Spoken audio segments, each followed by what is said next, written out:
everyone, Andrew from WiZDOM here, and this is video 6 in the What Should I Do Next series.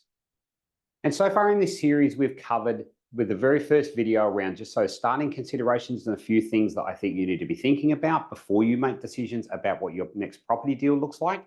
And then we've been steadily building up portfolios larger and larger and introducing appropriate different deals along the way, of course, with reference to what you're looking to get out of your property journey. So in this video, we're covering what I refer to as building portfolio cash flow. And so essentially, we've been building ourselves up. We've been doing manufactured growth strategy deals. And so far, we haven't been taking capital away from this. You may have in the last one, but we haven't been taking cash flow, our current available equity away from this to be able to lock it down and go and do cash flow deals. Instead, we've been focusing on doing manufactured growth strategy and really building up that current available equity position. So now we're in a situation where we still have great income. And I know a few of you are thinking, what about for the people that haven't got a great income? What do we do? I promise you, I will be dealing with that in a future video. But for right now, we still have a great income. We still have great borrowing power. Because of that, we've been doing great deals and we've built our equity position up really well with great manufactured growth strategies. And we're in a situation where we have $800,000. Well, as I said previously, one of the challenges, the blessing and the curse of having lots of options is having lots of options. And so certainly when you're in this situation, you do have a lot of options. So rather than breaking that down and working through how we manage that type of situation as I did in the last video, I just thought I'd talk instead about, okay, well, now that we're in this great situation, what does that look like? And what does it equally then introduce from a potential deal perspective? You know, what does it mean for manufactured growth strategy we could be doing? What does it mean for great cash flow deals that we could be doing? So probably from a manufactured growth strategy perspective first, where I would immediately be thinking, particularly if a person on their journey is quite experienced up to this point, is we can really be thinking about those higher end deals. So we're again talking about renovation. You know, would you be doing renovation at this point? Probably not, but you certainly could be. Actually, it's a consideration if you didn't have borrowing power that you could just go and cash fund a renovation so you're not involving a bank at all and there's no cost with that. Or if you are borrowing money, then of course that really high-end reno, significant reno, where you're going into very great suburbs, doing very extensive renovations to create a really great product to really push on that upper end price point. That is the type of deal that you could be considering. You could also be considering great subdivision deals, again, where you're keeping an existing property or knocking that existing property over. From a subdivision perspective, with that level of money as well, you could be thinking about multi-style subdivision. So what I mean by that is rather than up to this point, we've probably just been thinking about, you know, 1:2, maybe 1:3 in those better locations. Well, here we could be considering 1:2 more than that. So I'm not probably yet talking about 1:25, but you could be looking at subdivision deals for argument's sake that are like 1:4 or 5 or 6, or potentially as far as 10 if we're talking about potentially a regional location or a more modest price point location. So absolutely, with some experience and having built up that experience in those previous deals, you could be looking to take on a larger end subdivision as well. And that follows with knockover and rebuild or development, right? Effectively, from my perspective, I treat anything where we're knocking over something and we're replacing it with something else as development. It may be development just of a singular property. It may be development all the way through to townhouses, groups of units, apartments, and other things. And again, with that kind of amount of money available to you as your current available equity, you could be thinking about those higher end developments. Now, again, I'm not talking about 1:20 or anything like that, but with that level of money, good townhouse style projects and good high end house style projects. So, you know, just still a singular house, but at a much larger price point in much better locations is certainly available to you. And if you go to those more modest locations, well, then more dwellings is available to you as well. So you could certainly be looking at that, you know, 1:3 or 4 or 5 or potentially 6 townhouses and beyond, depending on a whole bunch of things there.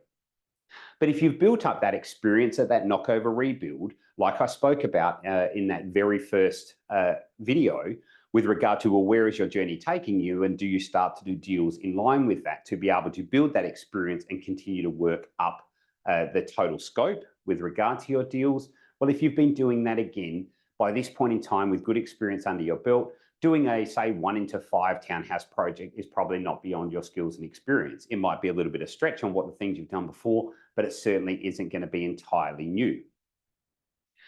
The other consideration, again, with this level of money, and I haven't spoken much about this, is you could be looking at a great strata titling deal as well, where you buy an existing group of units with your good borrowing power in a great location, and you strata title those and sell them off individually. Now, one of the reasons I didn't speak about that was because I really like strata titling deals in great locations, which often means, because we want to make sure that the unit that we're creating or the individual title that we're creating at the end is a good sellable in-demand product.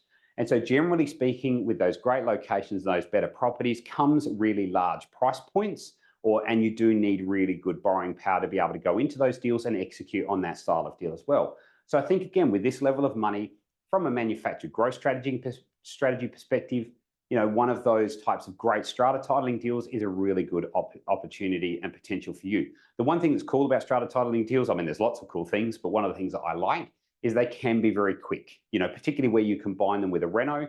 Reno and strata titling can actually be a really fast process, particularly in some states of Australia. And as a result of that, it can be a deal with a very fast turnaround time in comparison to the likes of knocking something over and building townhouses on it as well. So from a manufactured growth strategy perspective, that is probably most of them. The one other consideration is you could actually be opening yourself up to doing manufactured growth strategies, but rather than residential property, consider commercial property instead. Again, with that level of money, you are getting into an interesting buying power range or scope from a commercial property perspective. And so the world of commercial, but still executing manufactured growth strategies, strata titling, small development, renovation and resale, releasing, all of that kind of stuff could be open to you as well from a commercial perspective. So in this kind of position, I would at least be talking to my clients about, well, commercial is a potential consideration for you as well. Whether or not they're comfortable with that is entirely up to them. From a cash flow perspective, again, we've got all of the other cash flow properties and styles of deals that we've spoken about already. Of course, at this kind of price point, again, they are very much available. And as I did in the last one, we took $200,000 out of this. We went and did a small lower end cash flow deal, which was a renovation and a conversion of an existing property into a rooming house, or like I said, a really low end commercial. With a little bit more money available to us, we could obviously take a little bit more money and do a bit of a nicer or a higher end cash flow deal here as well. So no different, we could still do the rooming house conversion, but I also feel open to us is a rooming house construction. So that is where we are deliberately buying a property and constructing a rooming house, which I personally love in rooming houses, because we are specifically building it for that purpose. And so the product that we're creating is wonderful. It's in obviously a good location, all the other things we are looking for. And as a result of that, I don't need to be worried about getting great tenancy and having really good long-term tenancy in that property as well. Now, that is certainly a more capital intensive style of deal than doing a rooming house conversion. But again, in this situation, we've probably got enough capital to be able to steal that amount of capital, do that really great deal, and still have great scope for that next manufactured growth strategy deal. As I've said previously, commercial cash flow is, again, a great strategy we could be looking at in this position. I'm comfortable about taking a reasonable amount of capital out of here to go and lock down that great commercial cash flow property. Again, enjoy the fruits of that. And if it combines with a bit of a manufactured growth strategy as well, great. That's only going to help the whole thing. But again, I'm very comfortable that we are managing that situation to get into that great scope to manufactured growth strategy property beyond that. As I've said previously, of course, when you're in this situation, everything else that we've previously spoken about is available to you and will continue to be available to you, irrespective of the types of deals that you want to make. But as I've said previously as well, lots of options is a blessing and a curse, and it's certainly a great position to be in, but can be really challenging when the whole world is available to you and every type of deal is available to you as to what the right deal is for you. And I think, again, that comes back to those really two key fundamental issues. And that is, well, where are you going with your property journey and what kind of financial future are you trying to create for yourself? And how important is cash flow to you at this point in time versus being able to retain a great amount of capital to go into a great manufactured growth strategy?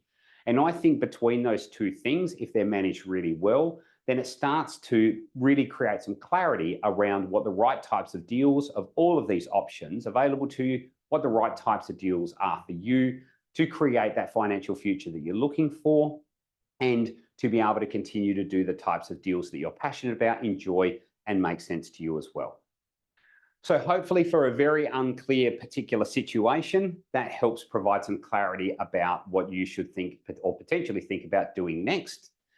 Really look forward to starting to deal with some of these next situations, which is quite unique in regard to I've tried to create some that don't necessarily fit into this clean, I have lots of income, I have lots of capital, what do I go and do? So we'll start messing with that to open up some different ways forward for people as well.